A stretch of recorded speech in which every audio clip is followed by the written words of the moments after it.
যুক্তরাষ্ট্রের নিউ ইয়র্কে ধর্মীয় ভাবগাম্ভীর্যে পালিত হলো পবিত্র ঈদে Milad-un-Nabi. Gausia committee new York শাখা ইউএসএ এর উদ্যোগে হয় এই আয়োজন। এদিন মহানবী হজরত মোহাম্মদ সাল্লাল্লাহু আলাইহি ওয়াসাল্লাম জীবনের আদর্শ তুলে ধরেন বক্তারা। তার দেখানো পথ অনুসরণে আহ্বান জানান তারা।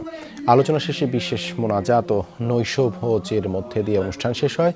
আয়োজনে সভাপতিত্ব করেন সংগঠনের সভাপতি মোহাম্মদ মাহবুবুর রহমান এবং পরিচালনা করেন সাধারণ সম্পাদক মাওলানা সৈয়দ মোহাম্মদ মইনুল হক। এতে প্রধান অতিথি হিসেবে উপস্থিত ছিলেন সিলেট শাহজালাল বিজ্ঞান ও প্রযুক্তি বিশ্ববিদ্যালয়ের সহকারী অধ্যাপক মাওলানা ইমদাদুল হক। এছাড়া আরও উপস্থিত ছিলেন মোহাম্মদ ইকবাল হোসেন, ওয়াসিম সিদ্দিক, শেখ মুস্তফা কামাল, শফিউল আজম কুরাইশি, মোহাম্মদ নবী ফারুক, মোহাম্মদ শাকির আশরাফি কাদেরী সহ আরও অনেকে।